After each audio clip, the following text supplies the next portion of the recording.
Puji Tuhan, selamat pagi, shalom. Shalom. Kita bersyukur pagi hari ini kita dapat kembali beribadah di gereja kita tempat ini. Dan saudara terkasih dalam nama Tuhan, hari ini kita merayakan hari Pentakosta, yaitu hari di mana Roh Kudus dicurahkan kepada setiap orang yang percaya kepada Dia. Setelah Yesus naik ke surga, kemudian murid-muridnya mereka berkumpul berdoa menantikan Roh Kudus dicurahkan dalam hidup mereka selama 10 malam lamanya. Dan di hari Pentakosta ini, saudara, setiap murid-murid yang berkumpul, mereka dipenuhi oleh Roh Kudus. Maka saudara terkasih dalam nama Tuhan, firman Tuhan bagi hari ini adalah mengalami baptisan Roh Kudus. Mari kita buka kitab kita dalam kitab Kisah Para Rasul pasalnya yang kedua.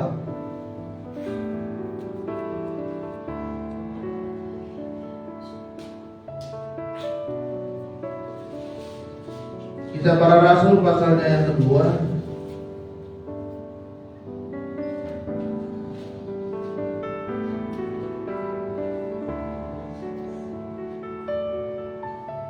Kita akan baca dari ayat yang pertama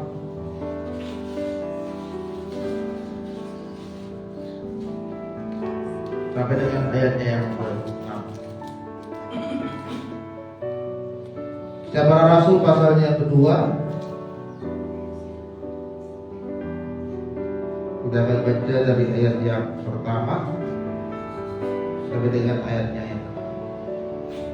Pentakosta. Ketika tiba hari Pentakosta, semua orang percaya berkumpul di satu tempat. Tiba-tiba turunlah dari langit suatu bunyi seperti tiupan angin keras yang memenuhi seluruh rumah di mana mereka duduk. Dan tampaklah kepada mereka lidah-lidah seperti nyala api yang bertebaran dan hinggap pada mereka masing-masing. Maka penuhlah mereka dengan Roh Kudus, lalu mulai berkata-kata dalam bahasa-bahasa lain, seperti yang diberikan oleh Roh itu kepada mereka untuk mengatakannya. Waktu itu di Yerusalem diam orang-orang Yahudi yang saleh dari segala bangsa di bawah kolong langit. Ketika turun bunyi itu, berkerumunlah orang banyak. Mereka bingung karena mereka masing-masing mendengar Rasul itu berkata-kata dalam bahasa mereka sendiri. Saudara terkasih dalam nama Tuhan, hari Pentakosta pada masa itu adalah sebuah hari pengucapan syukur bagi Israel atas hasil panen gandum yang mereka rasakan. Hari ini dirayakan 7 minggu setelah hari Paskah. Makanya hari Pentakosta pada masa itu disebut dengan hari raya 7 minggu. Dan di hari Pentakosta ini semua bangsa Israel berkumpul untuk merayakan hari raya panen mereka. Tetapi saudara, murid-murid Tuhan Yesus pada saat itu mereka berkumpul juga.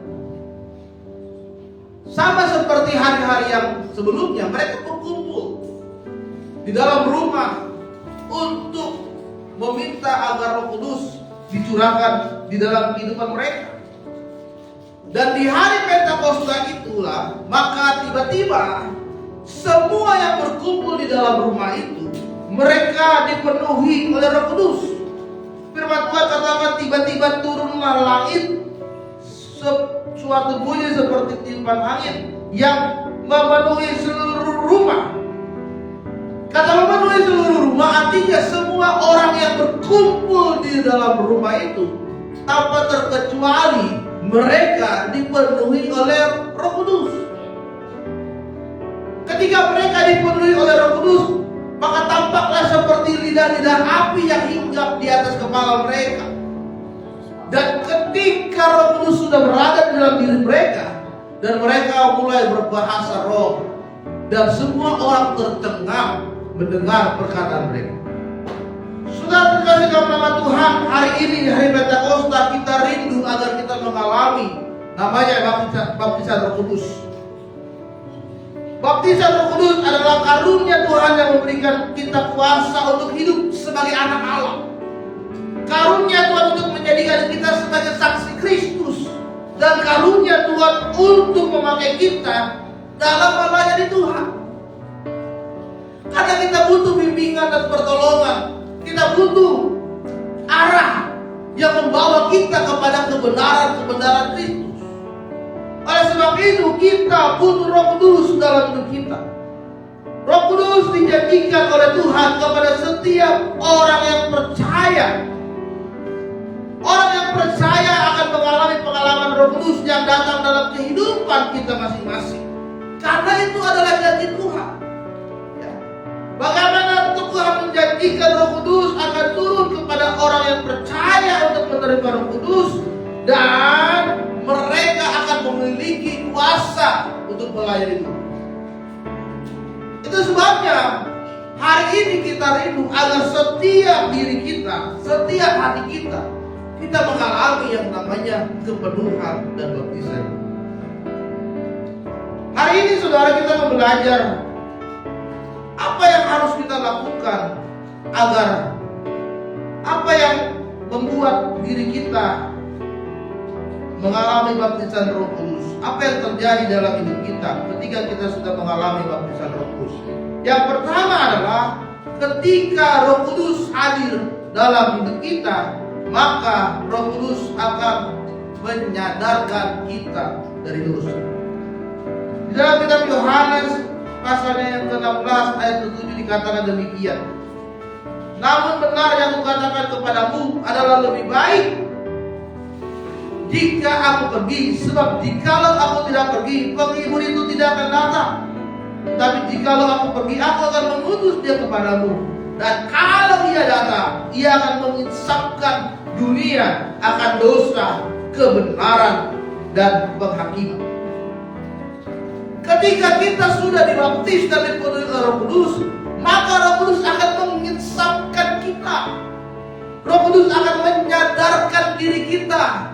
Roh Kudus akan membuka hati kita yang tadinya kita salah melangkah dalam Tuhan, yang tadinya kita melakukan banyak dosa dan kesalahan di hadapan Tuhan, yang tadinya kita mengalami kesalahan pengajaran akan firman Tuhan. Tapi hari ini ketika kita sudah dipenuhi oleh Roh Kudus, maka Roh Kudus akan mengembalikan semuanya kepada jalan yang benar di dalam Tuhan. Itu sebabnya Yohanes berkata ketika dia datang, ketika Roh Kudus hadir, dia akan menginsafkan dunia ini akan dosa, akan kebenaran, dan akan penghakiman dari dia. Jadi yang pertama saudara, ketika saudara dibaptis oleh Roh Kudus, maka dia akan menginsafkan kita dari dosa. Menginsafkan kita bahwa kita akan sadar akan kesalahan kita dan perlu adanya pengampunan dosa. Dan di dalam keinsapan itu saudara menerangkan akibat yang mengerikan jika kita berdosa, telah berbuat dosa. Jadi kita harus menghasilkan yang namanya pertobatan yang sungguh-sungguh untuk berbalik kepada Yesus sebagai Tuhan dan Juru Selamat dalam hidup kita. Roh Kudus akan menyadarkan kita dari dosa-dosa yang kita lakukan selama ini.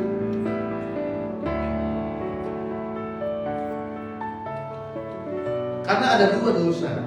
Pertama adalah dosa warisan dari Adam dan Hawa yang kita wariskan sampai sekarang. Yang kedua adalah dosa yang dilakukan sehari-hari. Pertanyaannya saudara, apakah dalam sehari itu saudara tidak melakukan dosa? Kalau saudara tidak melakukan dosa, berarti saudara sudah berada di dalam hidup yang benar dan kudus dalam Tuhan. Tapi kalau sehari saudara melakukan dosa, besok melakukan dosa, besok lagi melakukan dosa, dan saudara tidak akan sadar dari dosa yang saudara lakukan dan menganggap itu bahwa dosamu biasa-biasa saja, tanpa tahu apa akibat dari hukuman dari dosa yang saudara lakukan, maka hari ini Roh Kudus akan menyadarkan saudara. Apa yang disadarkan oleh Roh Kudus dalam hidup saudara? Yaitu bagaimana Roh Kudus menyadarkan bahwa perbuatan-perbuatan dosa itu ternyata tidak mendapatkan jaminan keselamatan dalam kerajaan Allah. Galatia 5 ayat 19 berkata, perbuatan daging telah nyata, perbuatan dosa telah nyata. Apa saja itu? Ada percabulan di sana, ada kecemaran di sana, ada hawa nafsu di sana, ada penyembahan berhala, ada sihir, ada perseteruan, perselisihan iri hati, ada amarah, kepentingan diri sendiri, percideraan, roh pemecah, kedengkian, kemabukan, pesta pora. Apa yang dikatakan dalam Galatia? Barang siapa yang melakukan demikian, ia tidak mendapatkan bagian dalam kerajaan Allah. Makanya Roh Kudus ingin menyadarkan saudara dari dosa yang saudara lakukan. Agar apa? Agar saudara juga mendapatkan bagian dalam kerajaan Allah. Agar saudara juga mendapatkan tempat yang telah disediakan oleh Yesus ketika dia naik di surga. Dan dia berkata, aku akan menyediakan tempat bagimu. Tetapi yang disediakan oleh Yesus, tempat yang disediakan oleh Yesus adalah orang-orang yang benar, yang melakukan perbuatan yang benar di dalam Tuhan. Yesus tidak menyediakan tempat untuk orang-orang pendosa. Yesus tidak menyediakan tempat untuk orang-orang yang hidupnya jauh dari Tuhan. Tapi Yesus menyediakan tempat kepada orang percaya yang hidupnya benar, yang hidupnya melakukan kehendak dan kebenarannya Tuhan. Oleh sebab itu, Yesus sadar, saudara. Makanya dia mengutus Roh Kudus dalam hidup saudara masing-masing, agar saudara juga mendapatkan tempat yang disediakan oleh Yesus di surga. Oleh sebab itu kita butuh Roh Kudus untuk menyadarkan kita dari dosa dunia ini. Roh Kudus juga menginsapkan saudara dari kebenaran. Ya. Apa itu kebenaran? Yaitu bahwa ketika Roh Kudus sudah masuk dan memenuhi hidup saudara, saudara akan semakin lagi percaya di dalam hadirat kebenaran firman Tuhan. Tidak lagi meragukan Yesus dalam hidup saudara, tidak lagi meragukan pengajaran-pengajaran yang tertulis di dalam Alkitab dan di dalam hidup saudara. Saudara melakukan pengajaran-pengajaran yang ada di dalam firman Tuhan dan menyatakan kebenarannya dalam hidup saudara. Makanya firman Tuhan katakan ketika Roh Kudus dipenuhi, maka semua orang akan berkata dan mengaku bahwa Yesus itu adalah Tuhan. Kita tidak lagi meragukan Tuhan. Makanya ketika ada pengajaran-pengajaran sesat yang mencoba menggoyahkan iman saudara, saudara tidak lemah. Saudara tidak pindah agama. Saudara tidak meninggalkan iman saudara. Ya. Tapi karena Roh Kudus sudah ada dalam hidup saudara, kebenaran saudara sudah kuat, apapun yang terjadi, itu akan membuat saudara mengalami pertumbuhan.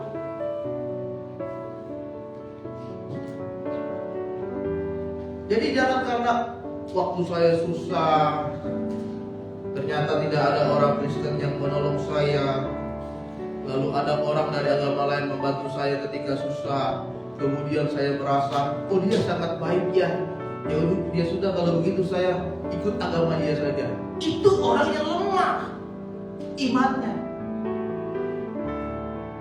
karena perbuatan baik kemudian sakit hati kepada orang Kristen, sakit hati, kecewa sama Tuhan, pindah agama. Berarti belum ada Roh Kudus yang menginsapkan dia dari kebenaran firman Tuhan. Tapi kalau Roh Kudus sudah ada dalam hidup saudara dan dia menyadarkan saudara akan kebenarannya Tuhan, maka apapun yang terjadi dalam hidup saudara tidak menggoyahkan imanmu, tetapi semakin menguatkan saudara dan akan mengalami pertumbuhan dan kebangkitan. Ya.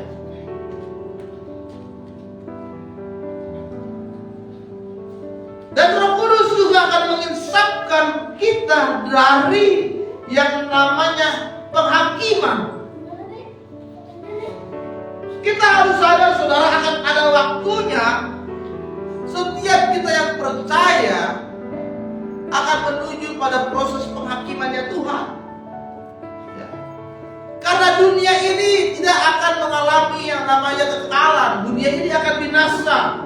Akan ada penghakiman Tuhan atas dunia ini, serta kepada penghakiman kepada seluruh manusia yang ada di dunia ini. Tetapi saudara, ketika Roh Kudus sudah memenuhi hidup saudara dan saudara sadar bahwa akan ada penghakiman Tuhan bagi hidup yang tidak benar dalam Dia, maka saudara akan mengalami perubahan dan bertobat. Maka hari ini Roh Kudus akan menginsafkan hidup saudara dari dosa, dari kebenaran, dan dari penghakimannya Tuhan.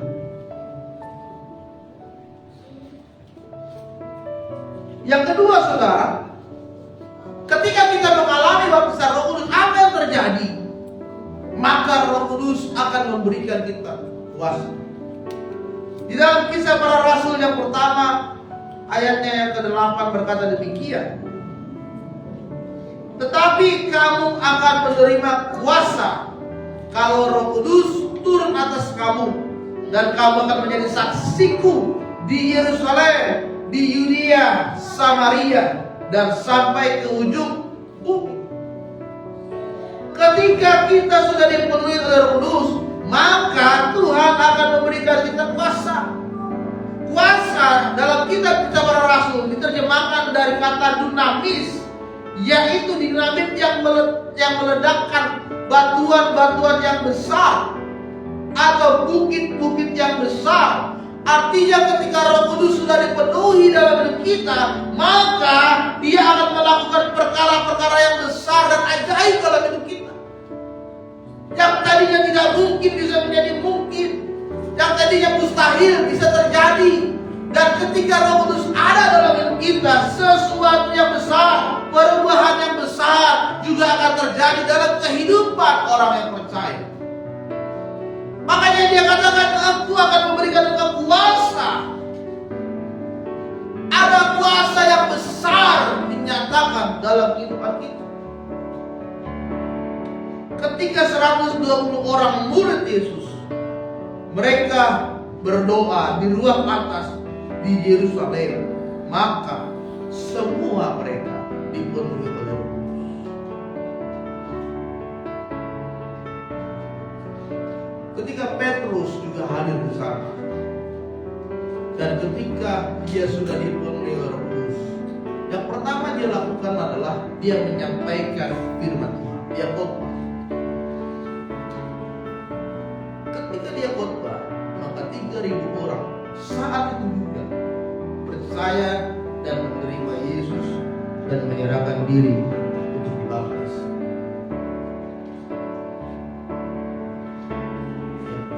3.000 orang saudara, banyak jumlahnya. Dan pada saat itu juga mereka menyerahkan diri untuk dibaptis. Kita belum tentu. Saya juga belum tentu. Ada anak murid saya tanya, kamu sudah ikut apa di gereja? Oh, saya sudah ikut SPK Pak. Ya, di gereja dia belum. Bagus. Kamu tahu kan tujuan akhir dari SPK itu apa? Saya pengen ke Kristus. Tahu Pak? Apa? Dibaptis. Oh, berarti ketika selesai SPK, kamu akan dibaptis. Oh, nanti dulu Pak. Nanti dulu Pak. Saya belum siap. Tahun depan saja Pak. Saya siap. Tapi kamu sudah ikut SPK? Iya, saya ikut Pak. Saya belajar Pak.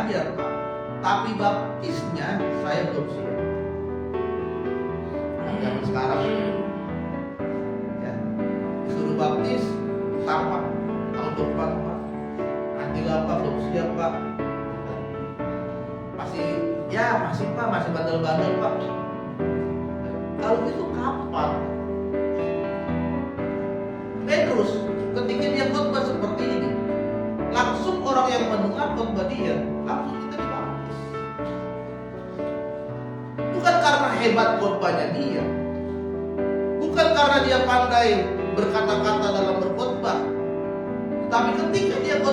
ada kuasa Roh Kudus yang hadir di tempat itu, sehingga kuasa Roh Kudus menggerakkan setiap orang, menyadarkan setiap orang, menyentuh setiap orang, dan mereka percaya kepada Yesus.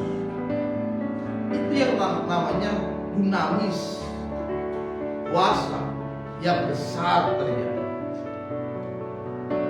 Selesai Petrus berkhotbah, dia pergi ke beberapa tempat untuk menginjil. Dan apa yang terjadi? Ternyata Petrus bisa menyembuhkan orang yang sakit lumpuh. Mujizat pertama yang dilakukan oleh Petrus adalah menyembuhkan orang yang sakit lumpuh, yang tidak pernah dilakukan oleh Petrus ketika dia bersama-sama dengan Yesus. Karena ketika bersama dengan Yesus, yang melakukan mujizat itu selalu Yesus. Mereka hanya melihat, mereka hanya memperhatikan dari jauh apa yang dilakukan oleh Yesus. Tetapi saudara, Yesus menginginkan bahwa bukan hanya dia yang bisa melakukan itu, tetapi Tuhan Yesus juga menginginkan agar kita, setiap orang yang percaya, juga bisa melakukan perkara yang besar, juga bisa melakukan mujizat-mujizat yang besar, bisa menyembuhkan orang yang sakit, bisa mengusir orang yang kerasukan setan, bisa mendoakan orang-orang yang lemah imannya. Karena apa? Dia memberikan kita Roh Kudus. Tanpa Roh Kudus tidak bisa dilakukan.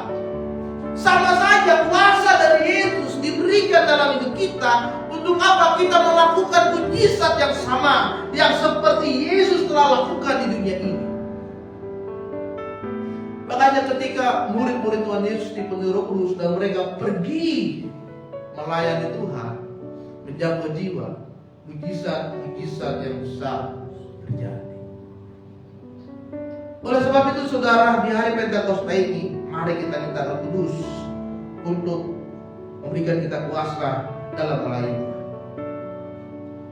Jadi kalau ada tetangga kita, saudara kita yang kerasukan setan, kita tidak perlu repot-repot lagi panggil pendeta.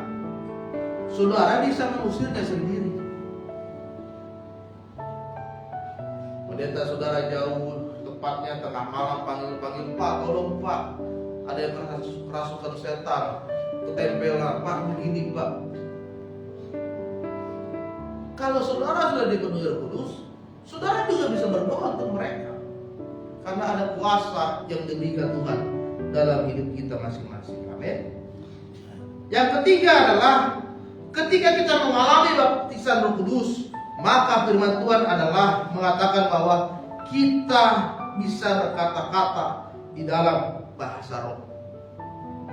Tanda awal orang yang dibaptis oleh Roh Kudus adalah berkata-kata di dalam bahasa roh. Ketika murid-murid Tuhan Yesus dipenuhi oleh Roh Kudus dan orang banyak pada saat itu juga kumpul untuk merayakan hari raya Pentakosta, tiba-tiba Roh Kudus turun dan menggetarkan langit dan bumi pada saat itu. Dan mereka terkejut ketika melihat 120 murid Yesus. Mereka dapat berkata-kata, tapi bukan berkata-kata dalam bahasa mereka sendiri, tetapi mereka berkata-kata dalam bahasa roh, bahasa lidah. Makanya ada orang berkata, oh ini bahasa Mesopotamia, ini bahasa beginian. Tapi mereka bukan orang Mesopotamia. Kok bisa? Karena Roh Kudus yang membuat mereka dapat berbahasa roh, yaitu bahasa yang diberikan oleh Roh Kudus untuk dimengerti, bahasa yang diberikan oleh Roh Kudus untuk mengucapkan kebenaran dan bersaksi tentang Kristus. Saudara terkasih dalam nama Tuhan, orang yang dibaptis Roh Kudus, dia akan berbahasa roh, bahasa yang tidak dimengerti oleh manusia, tapi dimengerti oleh Tuhan. Di dalam 1 Korintus 14 ayat 2 berkata demikian saudara. 1 Korintus 14 ayat 2. Siapa yang berkata-kata dengan bahasa roh tidak berkata-kata kepada manusia, tetapi kepada Allah, sebab tidak ada seorang pun yang mengerti bahasanya. Oleh roh ia mengucapkan hal-hal yang rahasia. Pada awal orang yang dipenuhi dan dibaptis oleh Roh Kudus adalah berkata-kata dengan bahasa.